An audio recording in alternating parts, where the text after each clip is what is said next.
Okay, good afternoon, my Rabbi Weiss, and I particularly welcome the doctors and healthcare professionals who have come onto this call on short notice. My name is Shlomo Gottesman, and I'm speaking on behalf of the Torah Project Commission of Agudas Yisrael.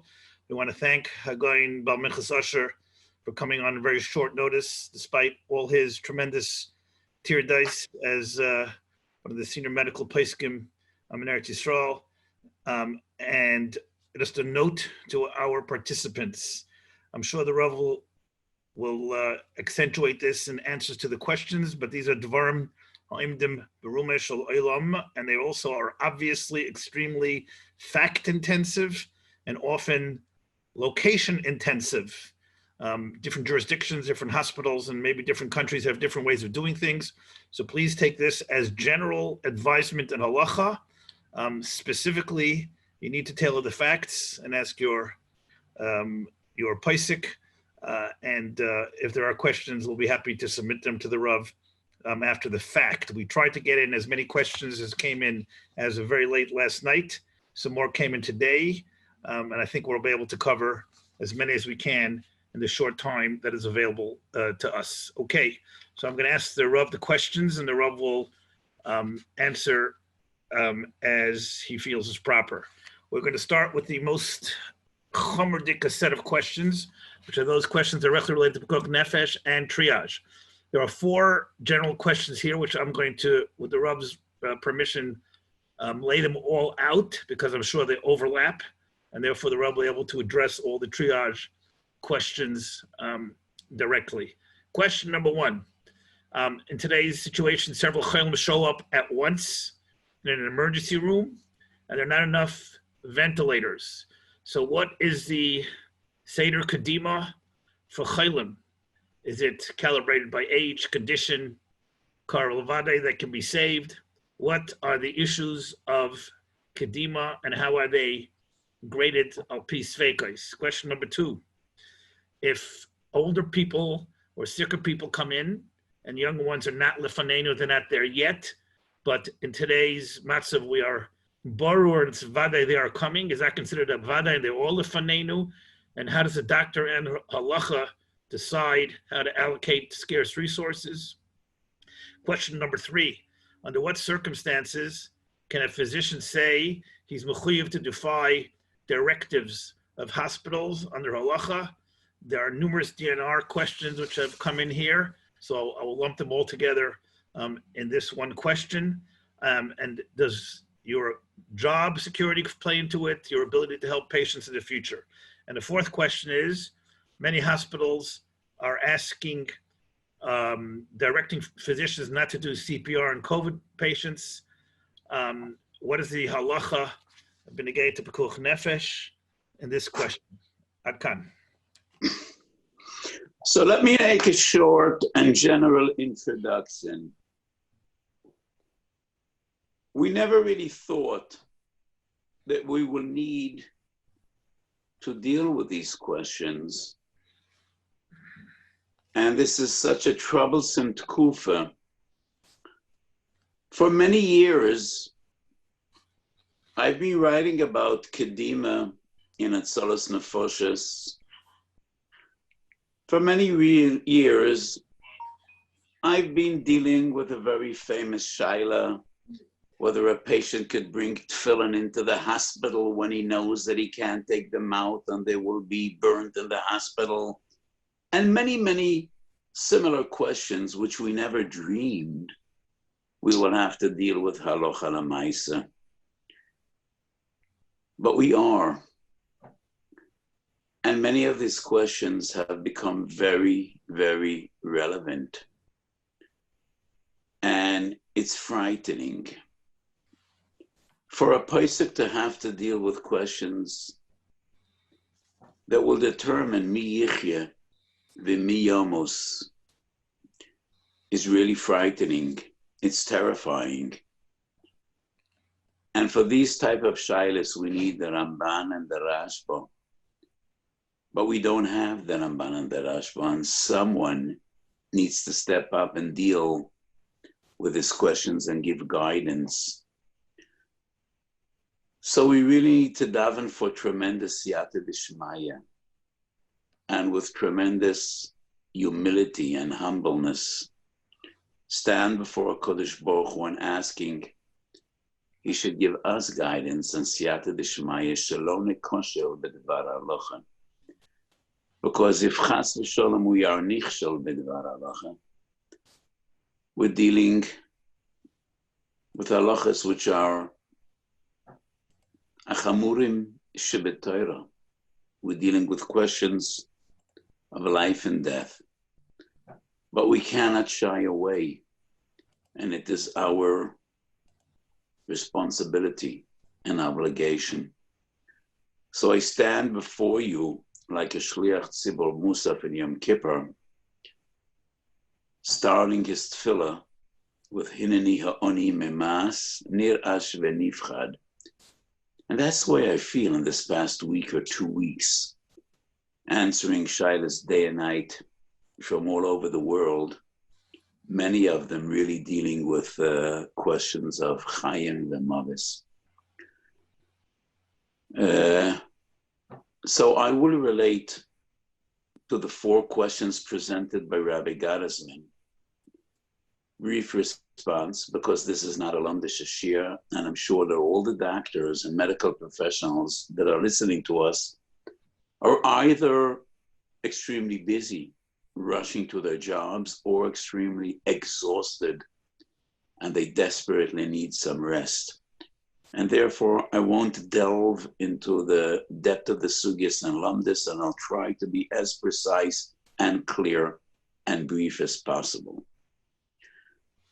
So it is very popular in the Haredi community to focus and emphasize on the difference between the modern world and halacha.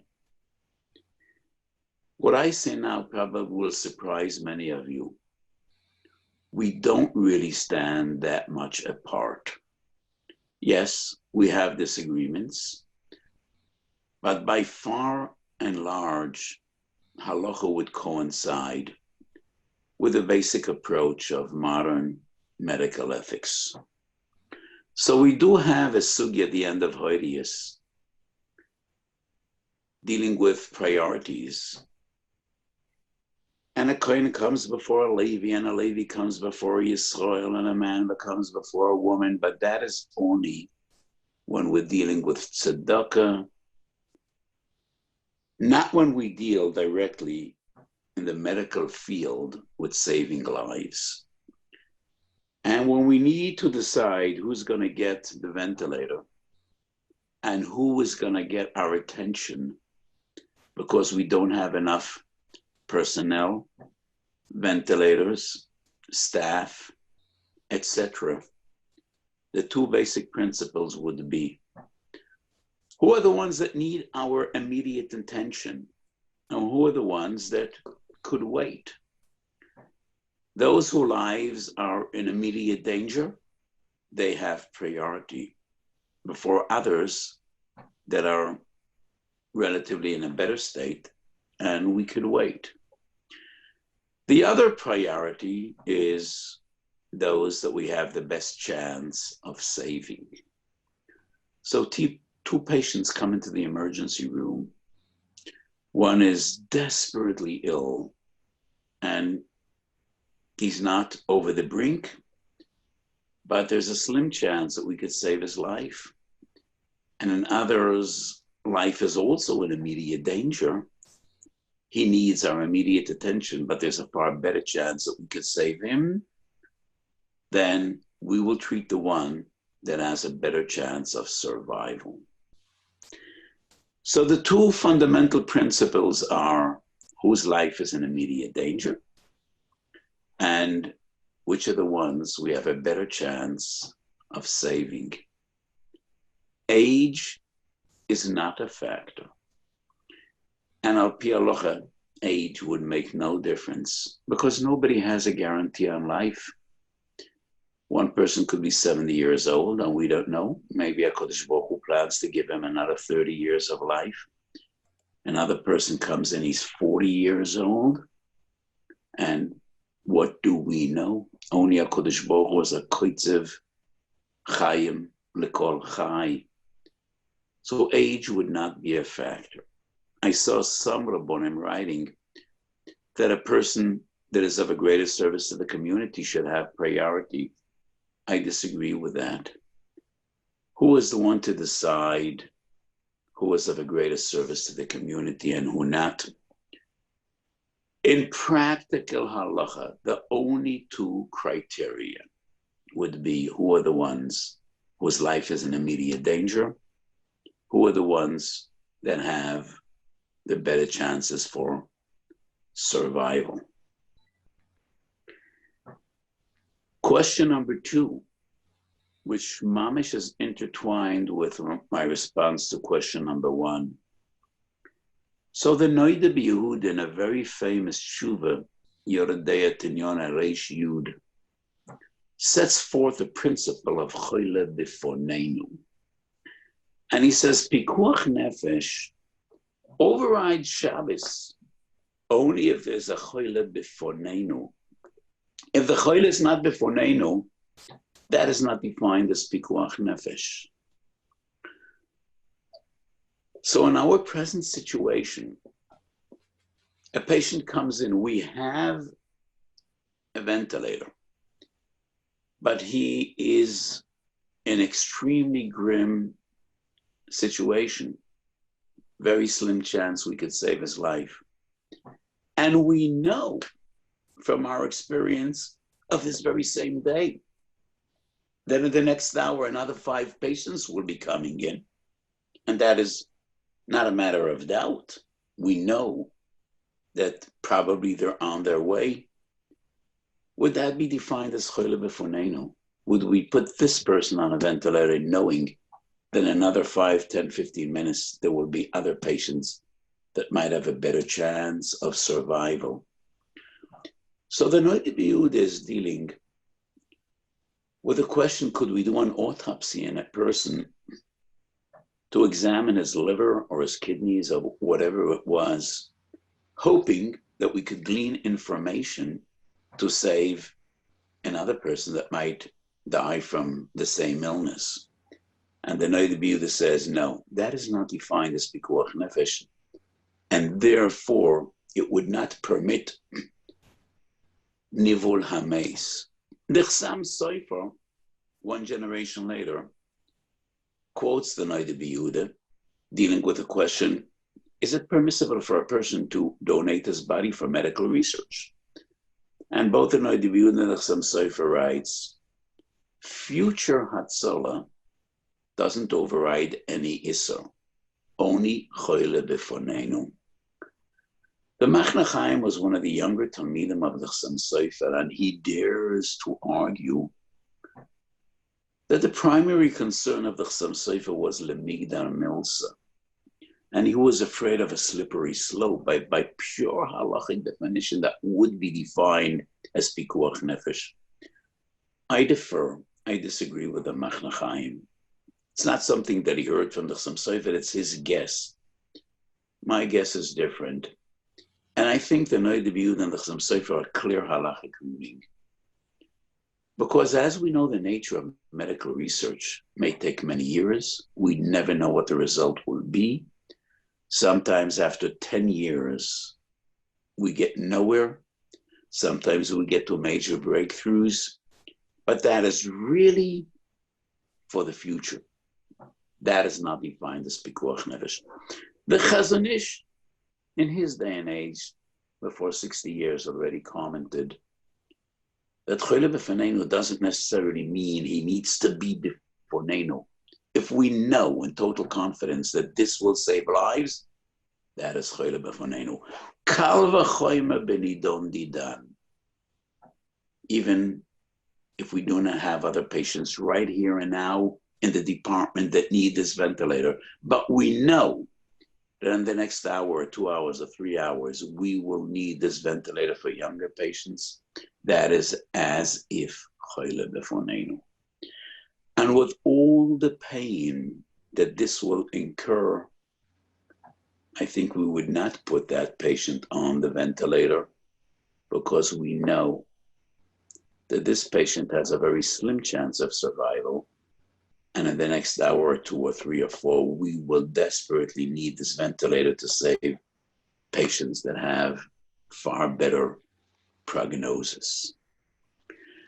So if hospital regulations demand a certain code of conduct from a doctor, and that might go against halacha, does the doctor need to disregard the regulations demanded by the authorities and by his hospital?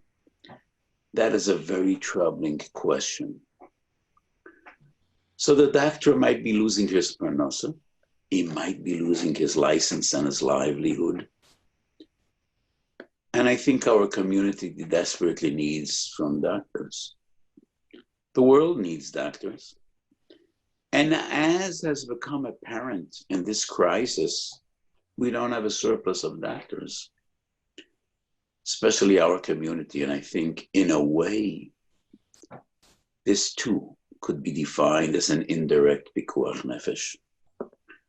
But for many reasons, I think a doctor cannot go against the rules and definitely cannot go against the law. I made a comment before that by far and large, modern medical ethics is not really that far off from halacha. Usually they are quite similar. And therefore I do think that a doctor, a firm doctor, needs to do his best, try to comply with the psukim of our poskim, but he should not go against the law or against what is required and expected from his respective field of medicine and the hospital he is working in, for many reasons. Besides diminishing or destroying his livelihood, I also think, in a way, that is defined as pikuach nefesh to enable doctors, especially in respective fields, which are dealing on a daily basis with pikuach nefesh, to continue to do their avodas hakodesh. So some hospitals say that doctors should not do CPR on COVID-19 patients. The rationale being that when you apply pressure on the lungs and the person exhales, sometimes violently exhales, he might be releasing, thousands or millions of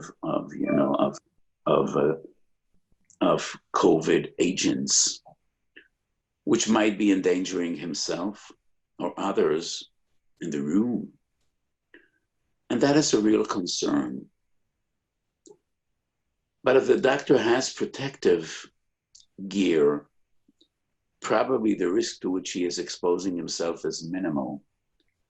And CPR could be a lifesaver to a person who, without that procedure, probably would die, would perish.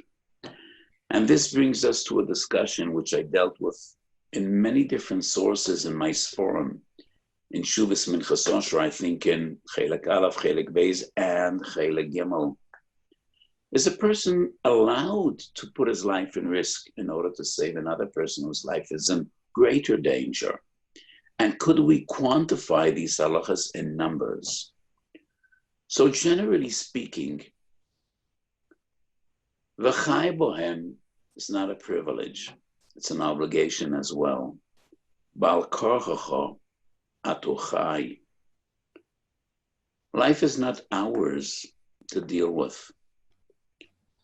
And therefore, a person is not entitled to put his life in danger to save another. However, when the danger you are exposing yourself to is minimal, and the danger you are trying to save a person from is imminent, is immediate, is a major danger, I paskin based on Shuvas Haradbaz, that is a midas chasidus. Not a chiyuv, but a midas chasidus. We do not do mouth-to-mouth resuscitation anymore. There are better techniques today. So doing CPR, if you have protective gear, I could only assume, and I hope I'm not mistaking, that the risk you're exposing yourself to is minimal, and you might be directly saving a life. And therefore, I think you should do it. But if the circumstances are such you have no protective gear, and you really might be exposing yourself to a great danger, then I think you're probably potter. So this basic assumption that exposing yourself to minimal risk to save another person is essential.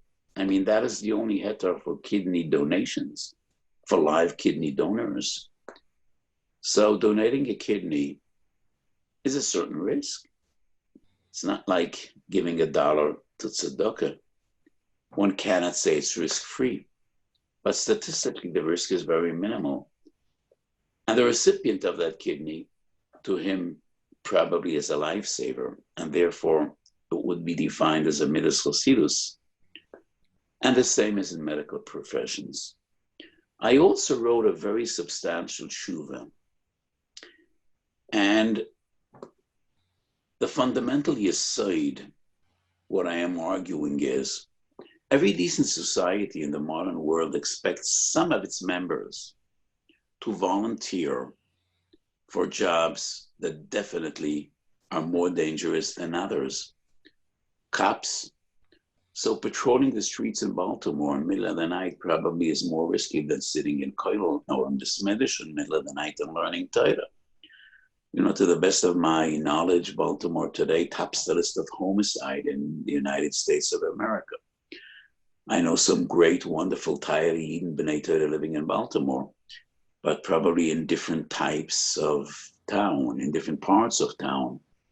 Firefighters, rescue divers. So many of these people volunteer to do a duty that definitely involves more risk than normal citizens. So in a Torah-based society, would we dismantle the fire department? Would we have cops that shouldn't be patrolling the streets? Would we do away with the Coast Guard and make away with the rescue divers? Definitely not. And I think some people are entitled to volunteer and take upon themselves a greater level of risk than others if it is a real essential need of society. My source for this psak is Choshe Mishpat Siman Yud Beis. A dayan has a mitzvah lo taguru mipnei ish, and the Sifri says, if a dayan is threatened by one of the Balei Din that says, I'm going to kill your son, then lo taguru mipnei ish. He should have the courage to pass judgment and disregard that threat. And the Bach asks on Choshe Mishpat Siman Yud Beis, Ushefatetem tzedek, is that Yehereg v'al Yaver? We know that only 3 Avedas are Yehereg v'al Yaver, and they're all lavim, not mitzvahs asay. So the Bach says, not everybody that threatens really practices what he preaches, and many times people threaten, but they're not really up to it. And I ask, but some dogs that bark bite as well, and some crazy men that threaten might see it through. So why is a dayan supposed to disregard that threat? Because if dayanim will be afraid of every threat, leis din v'leis dayan, v'lo yenachtu bas l'Avraham Avinu v'ishes le'eu chayim balo. And this is a fundamental need of society. And that is why we expect dayanim, yes, you need to take upon yourself a somewhat higher level of risk than others. That is what the Torah expects of a dayan. And I say the same regarding firefighters and rescue divers and policemen and doctors. So doctors sometimes, yes, have a higher level of risk. We never would expect a doctor to kill himself or to put his life in great and immediate danger. But yes, being a doctor sometimes would demand a higher level of risk than learning in Kallah. So we need to deal with every situation and try to understand how great is the risk. But doctors are expected to take upon themselves a somewhat greater risk than other members of society. And therefore, yes, I am so moved and so inspired by hundreds and thousands, many doctors and nurses that I know that really are working b'mesirus nefesh. And I think that is what the Torah expects from doctors. And I could only pray and daven and hope that HaKadosh Baruch Hu should watch over them and it should all come home to their families safe and sound, b'brias shlema, and serve the community for many, many more wonderful years to come. So coming back to CPR, if you have protective gear, I think you should do CPR. If not, I don't know, but it might incur an immediate level of risk, which I do think doctors need to take upon themselves.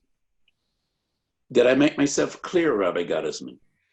Yes, just one quick follow-up on that, and then we'll go on to the second set of ventilator questions. Would the Rav's answer about the Kadima, would that apply of actually unhooking a ventilator when it's already on someone and giving it to someone else? Is there a difference between a Ma'aseh b'yadayim in this case or proactive before? Yes, of course there would be a difference. And you do not pull the plug and you do not take a person off a ventilator if he is already on one. Even though his chances are grimmer and slimmer than other person and than other people that might have more benefit from that ventilator. And even if the hospital protocols would be otherwise.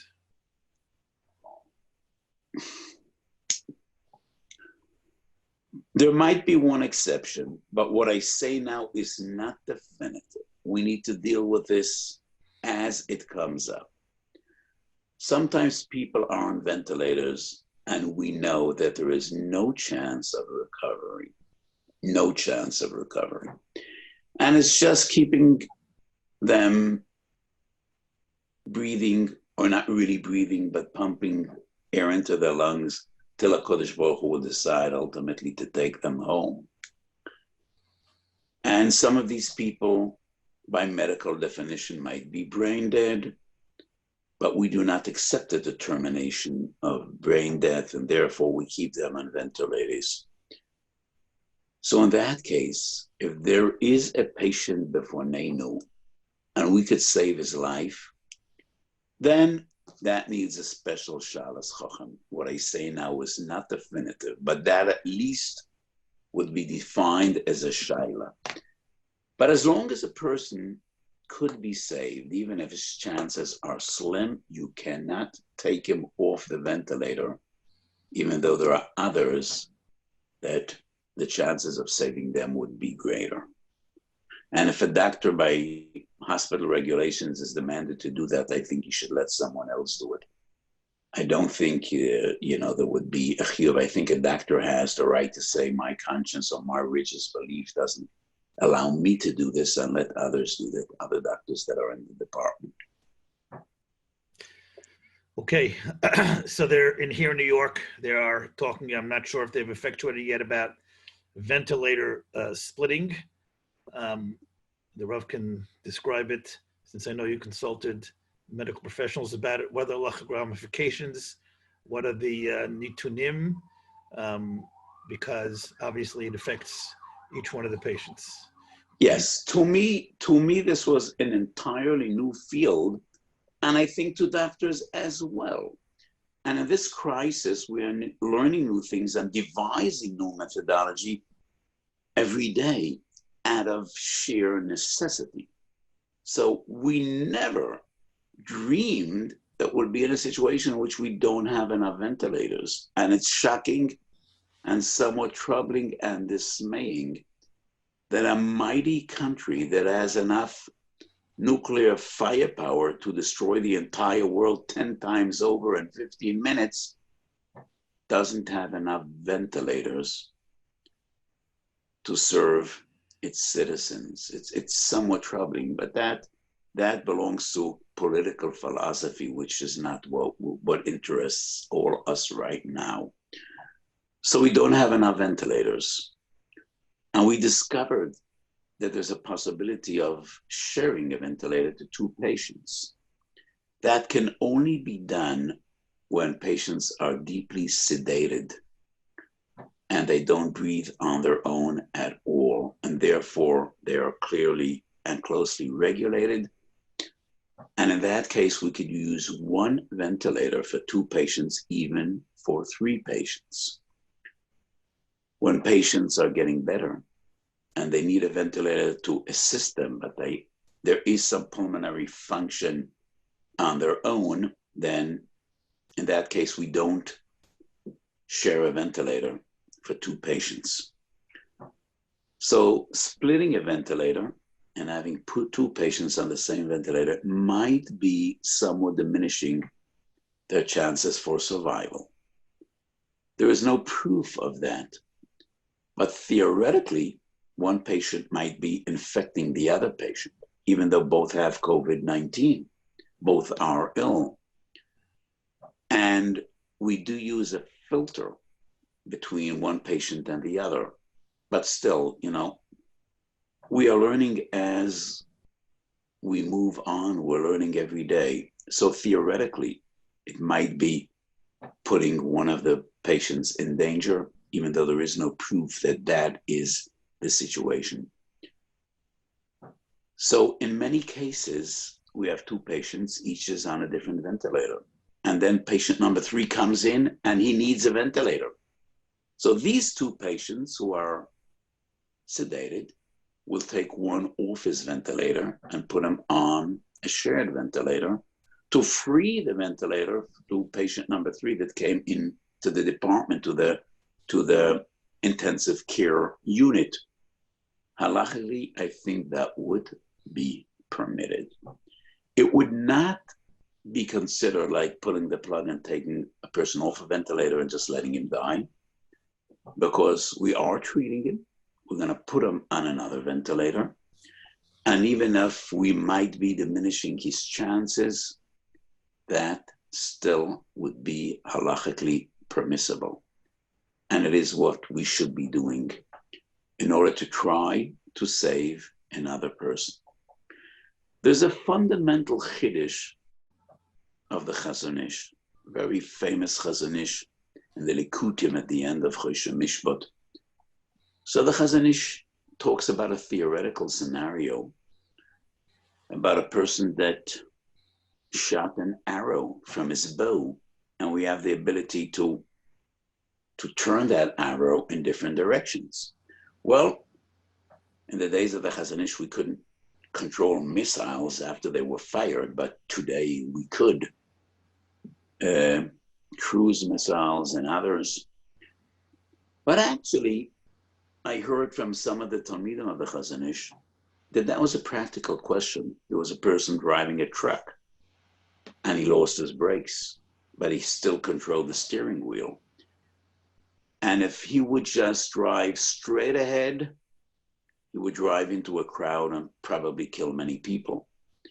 He could swerve right or left, but there were people in those 2 directions as well, but there were fewer people. And the Chazon Ish said he should turn the steering wheel, even though he will be killing people whose life was not in danger, in order to save the many. And the Hagdor of the Chazon Ish is turning that steering wheel would not be defined as murder, as killing. It would be defined as saving. Even though practically he would be destroying the lives of people whose lives were not in danger until he turned that steering wheel. But the way we see that Maisa is, it's an act of salvation, of Rachmanis, and not an act of cruelty. It's saving and not killing. And I think taking a person off this ventilator and putting them on a shared ventilator in order to free a ventilator to save a person whose life is in immediate danger is an act of salvation. And even though we might be bringing about indirectly the demise of a person, it is an act of saving, of salvation, and it is halachically called for. So that's my opinion regarding sharing ventilators. Okay. Many doctors have submitted related questions. I'm going to try to bundle them together. Does a doctor who is not trained in the relevant pulmonary related fields, but he's a highly trained doctor, let's assume he's a dermatologist, etc., does he have a chiyuv, an obligation, minas chasidus, to come to the hospital and help out, since many hospitals are drafting everybody on staff? Number one. Number two, does a doctor who took vacation on Yom Tov for obvious reasons, does he have an obligation to come back, even though he's being misaking themselves, and it will involve and misaking himself, and it'll involve necessary chilul Yom Tov? Question number three, does a retired doctor have to come back? And question number four, related, normally we try to defer things to Yom Tov Sheni. Is this year any different? And can we do whatever we have to, would push to Yom Tov Sheni and Yom Tov Rishon? So I will start from the end of your question. There definitely is a great difference between Yom Tov Sheni and Yom Tov Rishon, bearing in mind that Yom Tov Sheni is a Darabanan. And as we know, a Darabanan definitely is far more lenient, far more kal than a Diuraisa. And therefore, Yom Tov Sheni definitely would be Yoisa Kal than Yom Tov.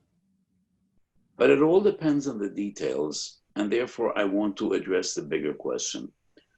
So a doctor that's a dermatologist or in any other respective field, he's not trained in intensive care. He's not trained in treating pulmonary diseases or viruses. Is he mechuyev? He is not mechuyev. Is it a midas chasidus? Definitely so. So he took vacation for Yom Tov. So Rabbi Gottesman, the way you presented the question, he took vacation for Yom Tov.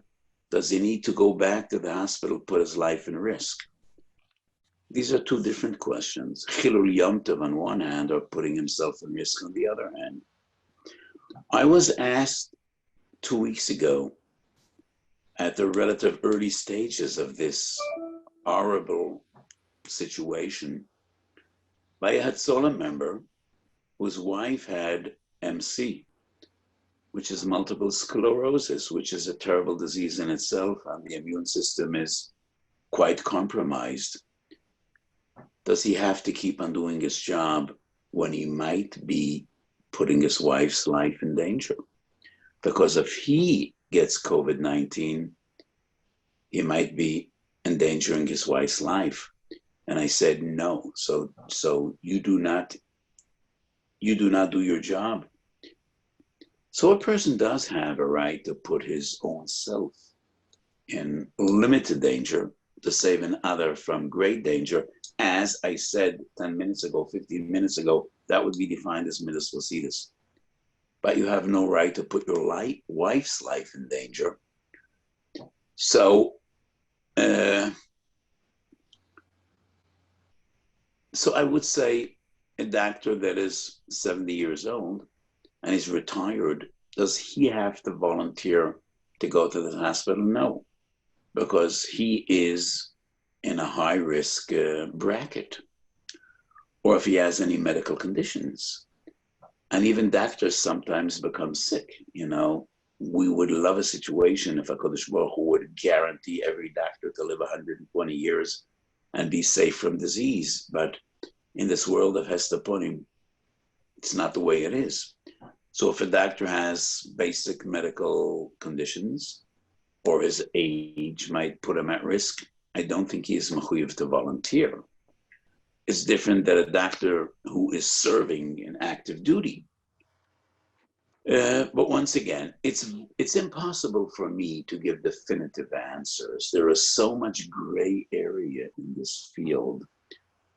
So if your life is not being put in direct and imminent danger, it would be defined as a midas chosidus. But it's impossible for me to give definitive answers. We don't have statistics. It's impossible to speak about numbers. But generally speaking, as I said before, doctors, that's one of the professions. It's all about saving lives. And therefore, as long as you don't put yourself in the line of fire, in great danger, would be a midas chosidus to try to help the community. But it definitely would not be defined as a chiyuv.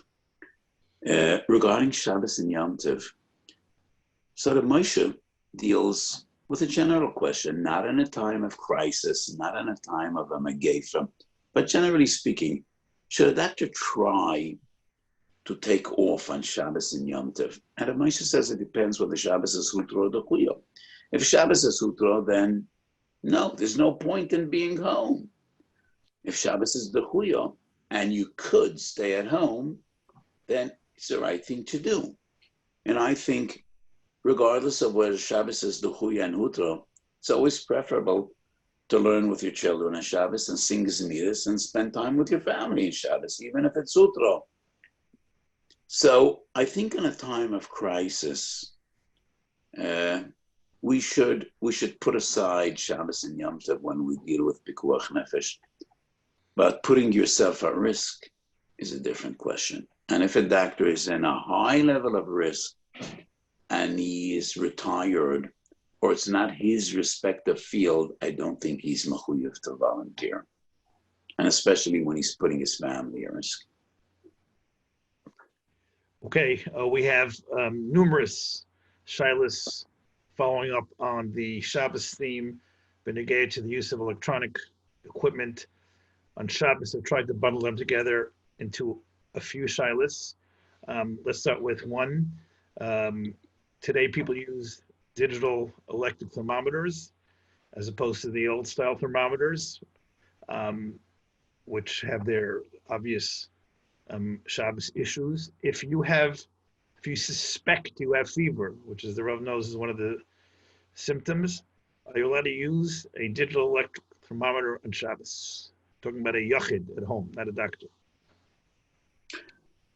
Pikuach nefesh overrides any other consideration, and it overrides Shabbos.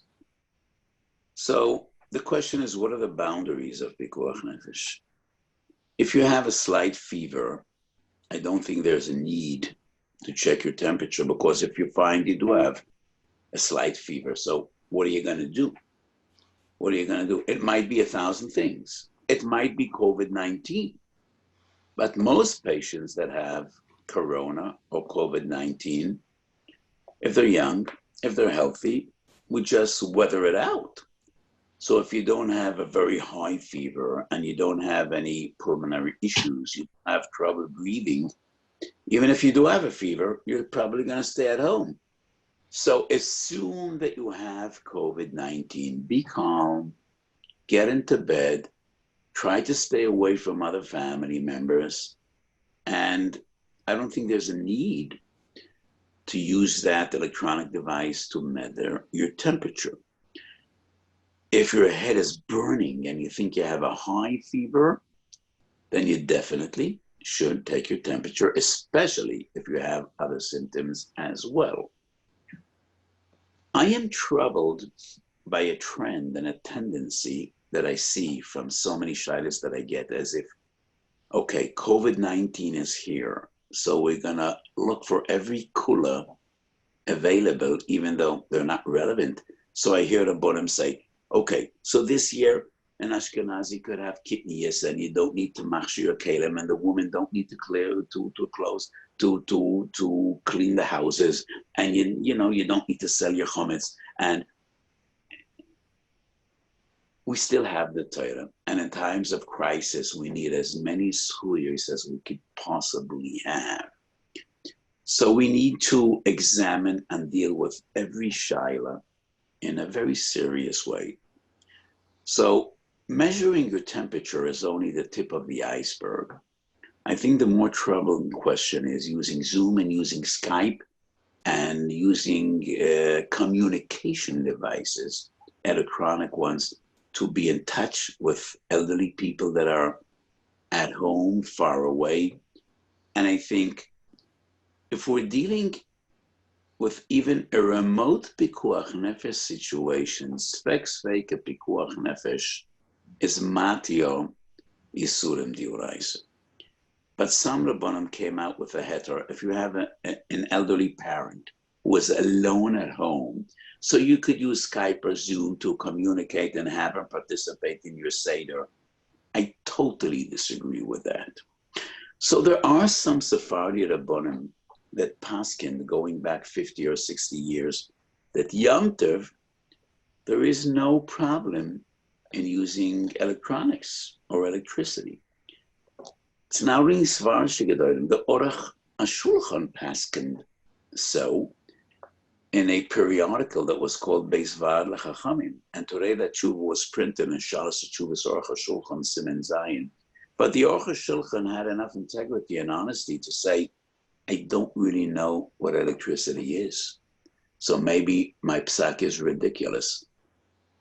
And he really didn't know what electricity is. And the psak is ridiculous. Because these Gedolim assumed that the electricity is in the wires. We just need to uncover it. And therefore it's like mavir eish from one candle to the other. But there is no electricity in the wires. And using any electronic device is a chashash malacha d'oraisa. And even if you turned on the Zoom Erev Yom Tov, it's just like talking into a telephone. It's just like using a microphone. So yes, using Zoom or Skype probably involves a malacha d'oraisa. So you cannot do it just to have someone participate in your Seder. But if you have a person who's on his own and he's elderly and he might be in stress, and having him 3 days without looking after him, without asking how he is, might be a pikuach nefesh situation. His life might be at risk. And in that case, you definitely could and should have the ability to communicate with him. So I think giving a blanket psak, if elderly people are on their own, you could call them and would be irresponsible. This is an issue we need to deal with in each and every case. And the only basis for leniency would be safek pikuach nefesh, not having someone being part of the Seder. I also am very concerned because once we get the genie out of the bottle, there will be no way putting him back in. And if this year we say you could use Skype to have people be part of your Seder, there are always elderly people somewhere that are uncomfortable, that are in stress, that are in old age homes, and they would like to participate in the Seder of their children living far away. And how would he explain, this year was mutar and next year is going to be also? Electronics and modern technology is a very slippery slope, and I think we should be very, very careful with these psukim. So, leniency could be based on safek pikuach nefesh, and sometimes some of these elderly people might be at risk. Being on their own, 3 days, their life might be in jeopardy. And in that case, that would be the basis of leniency, but not anything else. So it's a question that should be dealt with a posek on a very individual basis. Okay, let's move on to some questions submitted by Hatzalah organizations and members. In general, maybe I'm going to put together 2 or 3 questions. Can the Rav address Hatzalah questions which he's received, which would possibly change the parameters of the established Hatzalah rules in view of the Magefa? For instance, going back and forth on Shabbos and Yom Tov, the hospitals, etc. How does Hatzalah handle the aforementioned triage questions of they get multiple calls? Do they have a chiyuv to be baidik who they should answer first? Do they answer on the basis of the calls that come in? They are not necessarily always with full information. Another shaila. Tzalais have equipment, oxygenators, etc. How do they allocate them? A specific question, if it's the Hatzalah of town X and someone calls from another place, are they allowed to say, sorry, I can't give you an oxygenator because it's limited to our community? Does it make a difference if it was donated? People donated for the use of the community. Do those rules apply? Do we have a lesama damriyacha, and therefore they're required to give to anybody who asks? General Hatzalah questions. When we're dealing with epidemics and pandemics, most people don't know the difference between the two, but an epidemic is local and a pandemic usually is global. But it really makes no difference for a local Hatzalah. But when we're dealing with a mass crisis, like the one we're dealing with now, it's sometimes impossible to be Yarchei Yedei Chayva 100%. So I think we should take it as a given that Hatzalah usually is local, and every community has its Hatzalah. So by basic halachic definition, why would that make a difference? If you have a machine, you have a car, you have medicine, you need to give it to the first person that needs it. But it's not so. It's not so. And I think that will create total confusion, and in the long run, it wouldn't be saving lives, it would be losing lives. So just being focused and having a normal functioning solar branch is of extreme importance. And if we just disregard the boundaries and we say everyone should go everywhere and whatever we have we share with everyone, stage number one, we might be saving lives, but stage number 2 and 3, we will be losing lives and we will be causing confusion. And a solar car will be far away in a different community, and the car from the ambulance from that community will be in this community. And so I think it's important to keep our sanity and our organizations intact. So I think each Hatzalah branch needs to care for its own, as we do in normal circumstances. So sometimes it'll be an awful feeling, I was called and I didn't respond. But I think in the long run, causing confusion and causing a balagan would be losing lives and not saving lives. So I do think every Hatzalah branch has its organizational system, and I think we need to keep those intact. If I am saying something which Hatzalah leaders think is ridiculous, then they should disregard what I say. But from my experience, this is the way I see it. Is there any fundamental change in the way Hatzalah works? Yes, be'ikar in 2 fields. Because when Hatzalah gets a call, the first question is, what happened? And many of these calls are, we could guess, don't really involve pikuach nefesh. The child fell and he has a cut in his arm. So when we are getting calls from COVID-19 patients whose life might be in immediate jeopardy, then I would say the lesser important calls, just give the parents or give the patient some counsel on the phone and just help him deal with his issues. And we should be available for the calls that really involve Hatzolas Nefashos and Pikuach Nefesh. That is number one. Number two is because of the huge volume of COVID-19 patients, we need to be fluid and flexible. And we need to have ambulances dispersed in town, and we need to have them as available as possible. So if in other circumstances we should say, you took a patient to the hospital, stay put there until you get a call. No. In our situation, come back to town, come back to the community, because we're going to need you as close as possible to other potential patients. But besides these 2 points, I think more or less Hatzolah is Hatzolah, and the demand on the Hatzolah members will be far greater in this period than it is in normal circumstances, and their families would have to make a greater sacrifice, and that is the price we pay for Hatzolas Nefashos. So if there are any specific questions, I would be happy to try to respond. Not anything that I could think of right now.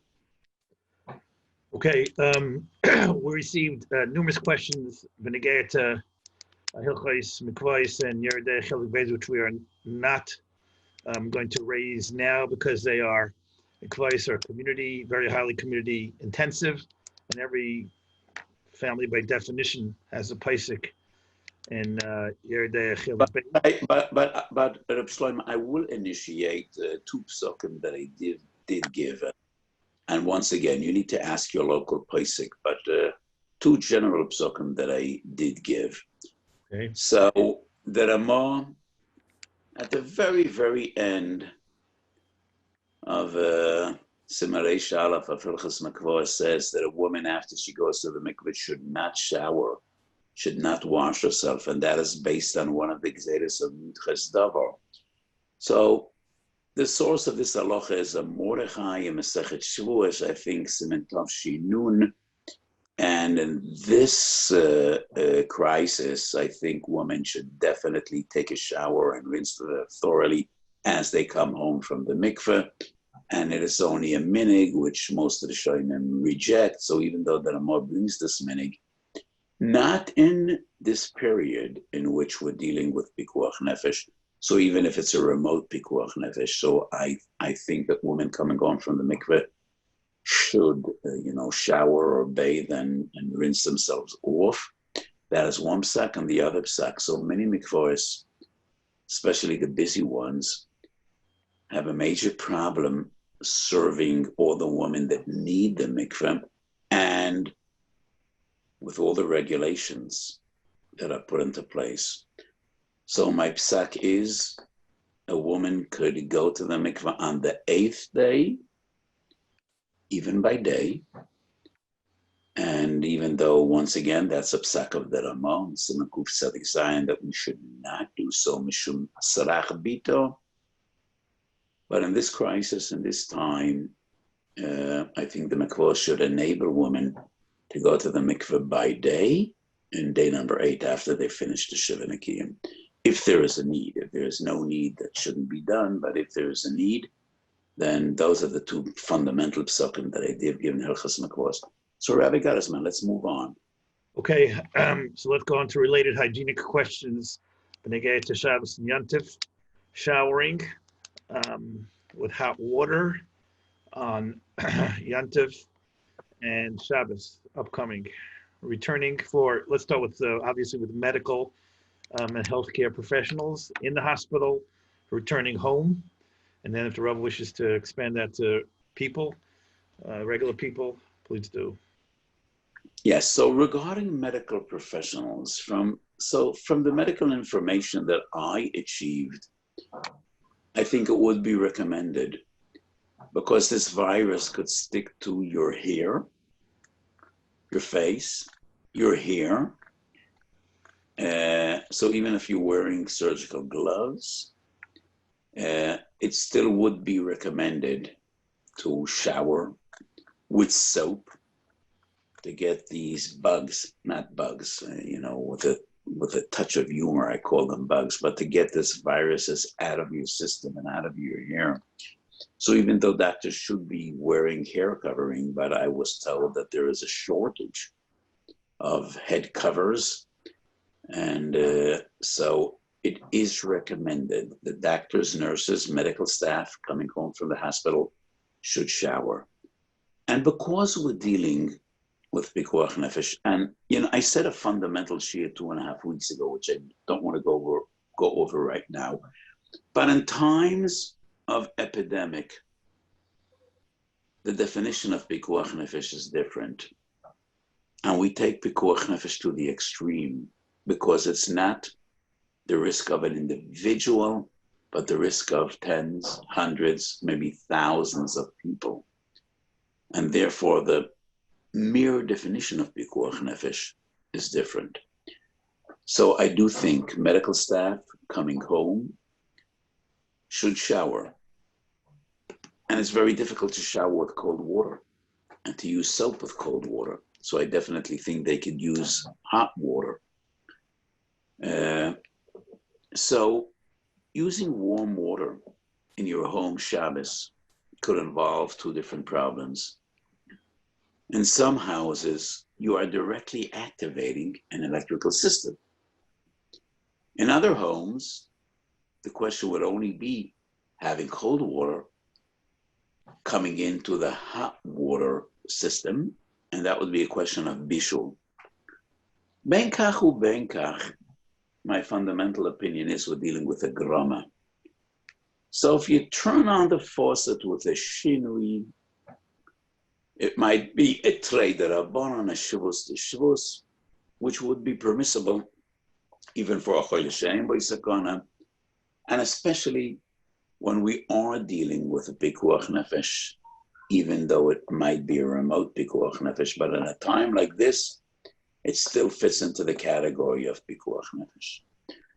So I think, turn on the water with a shinui, and whatever your system is, it's permissible. If you're not a medical professional, I do not see why this would be different than any other Shabbos or any other Yom Tov. But if in your household you do have a person that has COVID-19, naturally, you might be at a greater risk, even though he is in isolation. And therefore, once again, I think it would be permissible, especially when you have 3 days, to shower in the same methodology, turning on the hot water with a shimmy. Okay, so we received a large amount of Pesach-related questions. I'm going to leave all the tefillah-related ones out because they have already generally been covered by Shabbos. Israel knows how to daven, and we don't have a minyanim, which have been strictly forbidden by the Rabbanim.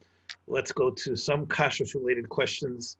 Benegay to Pesach, vitamins, not 100% clear medically that they are helpful for this, but there is some medical evidence that some vitamins, and there is a shortage of kosher vitamins now. Are there any different halachas benegay to Pesach and kashrus this year?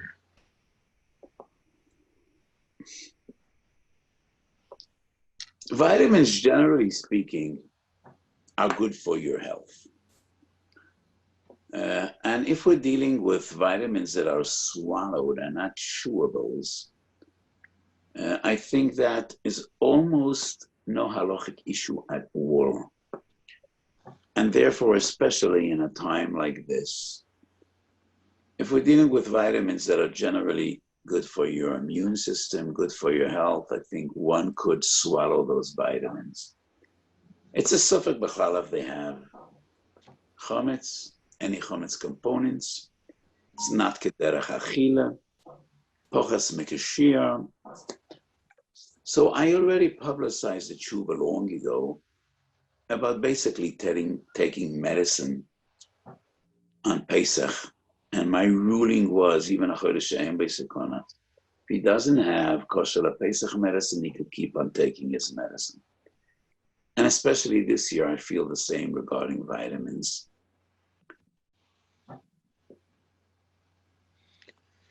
Okay, I just will add that some doctors have pointed out that vitamin C and zinc are part of this new hydrochloroquine um, package of medicines, which the medical community is now experimenting with. If it works, I assume that if that's the case and it's been prescribed, vitamin C is totally mutter as part of that, and it's a subcomponent. Yes, yes, definitely. Okay.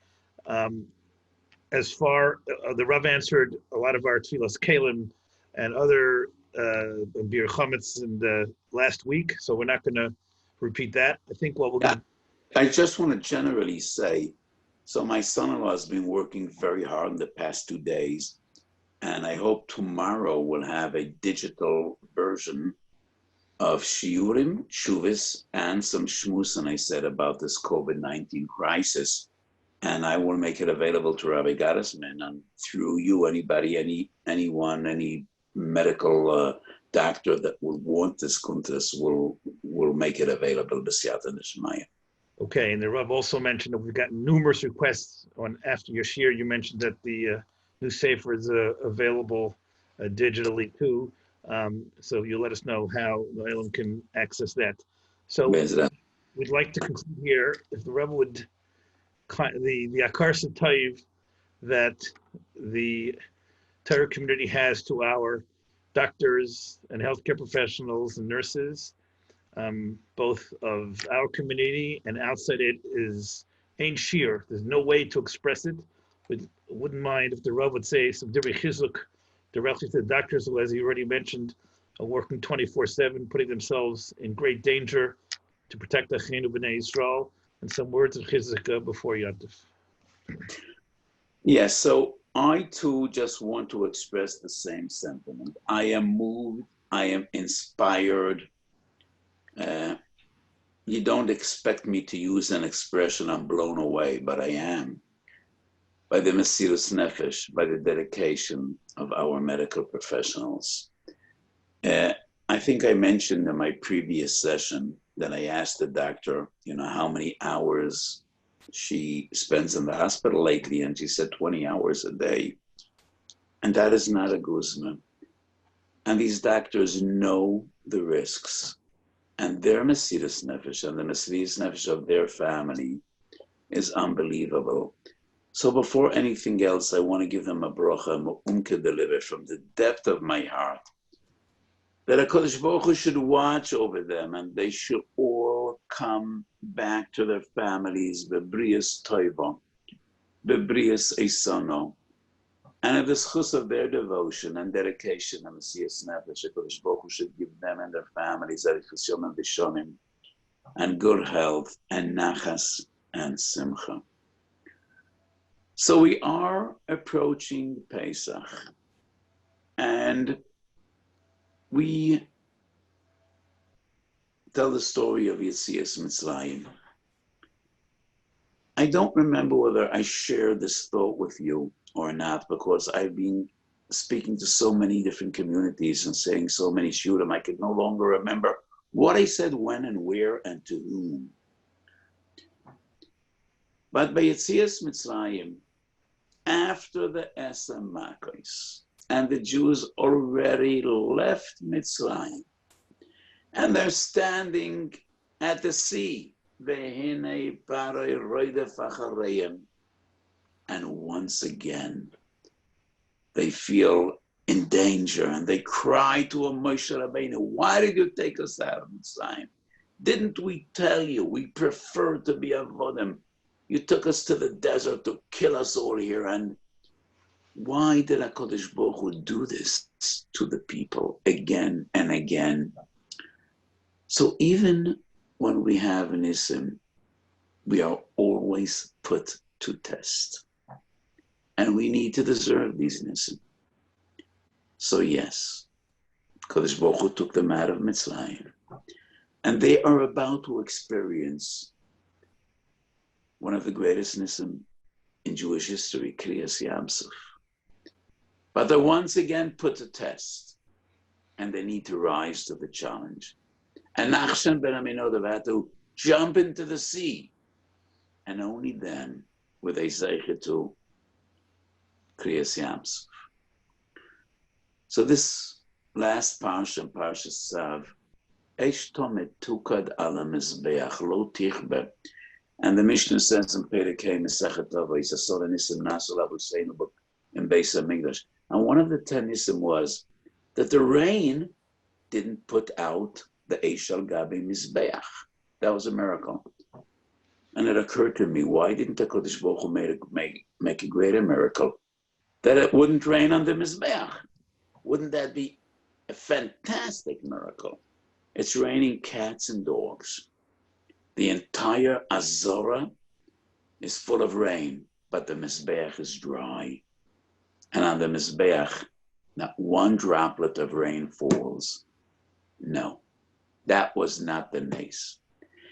It did rain on the Mizbeach, but the Eish overcame the water. And that is the nature of miracles that HaKadosh Baruch Hu does for us. He puts us to test. So the Eish had to struggle. It was a struggle, a battle between Eish and Mayim, and the Eish overcame. And that was the nace, that the rain never extinguished, never put out the fire of the Mizbeach, the passion of the Mizbeach. So this obviously is a great Nisayon, a tragic Nisayon. We're losing wonderful people, and so many families are hurt and torn apart. But we need to see HaKadosh Baruch Hu's concealed miracles and Chazdei Shemayim. And we need to daven and pray that HaKadosh Baruch Hu should give us Siyata D'Shmaya, and he should take this all away. So once again, Erev Pesach, we're about to tell the story of Yetzias Mitzrayim, and we are being put to test. And HaKadosh Baruch Hu gives us a great Nisayon. And we will rise to the challenge, and we will pass this Nisayon. So previously I told you the story about my father's Seder night with Klaus Magarevi. So we've been through greater Nisyonos every generation.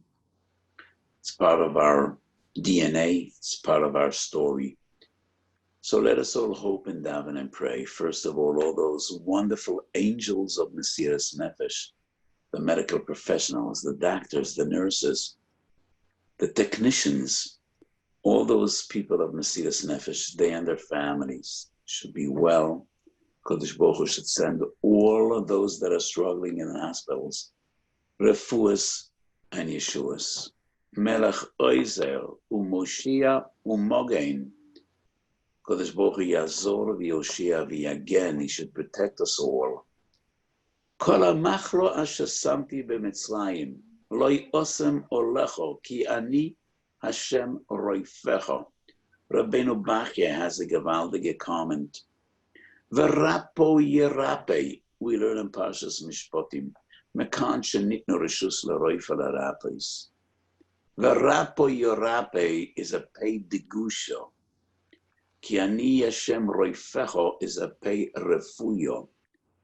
So Rabbeinu Bachya says, when human beings give refuas, it usually involves pain, whether it's medicine or surgery, being sedated and being intubated. All these procedures involve pain and suffering. And that is why the Pasuk says, V'rapo yerape b'pei degusha. When refuas come directly from HaKadosh Baruch Hu, it's a Ni Hashem roifecho with a pei refuyo, without pain, without yisurim. So let us daven for all choylei amchu beis Yisrael. HaKadosh Baruch Hu should send refuas and yeshuas. Uki ameitzeichem me'eretz Mitzrayim arenu neflois. We should once again see nisim and neflois, and HaKadosh Baruch Hu should send us Moshiach tzedkeinu v'yivne lanu beis mikdusheinu v'siforteinu. And we should be zeicher to be makrav korban Pesach b'mheira v'yomeinu omen. It was such a special schus for me, and I wish you all a chag kosher v'sameach. Kol tov.